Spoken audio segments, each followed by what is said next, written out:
ہر مصیبت دور کرنے کی دعا۔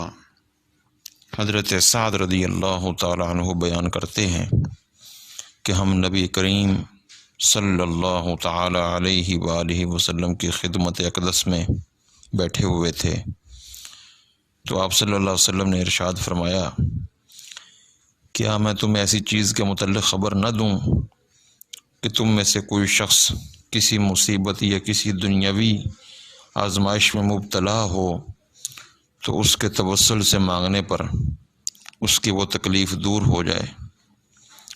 تو صحابہ نے عرض کی، کیوں نہیں یا رسول اللہ، آپ ہمیں ایسی چیز ضرور بتائیں۔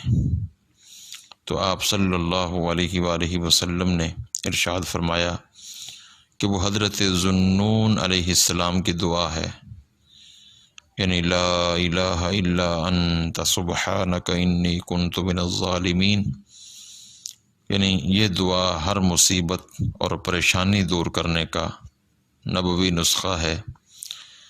سنن کبریٰ حدیث نمبر 10,491۔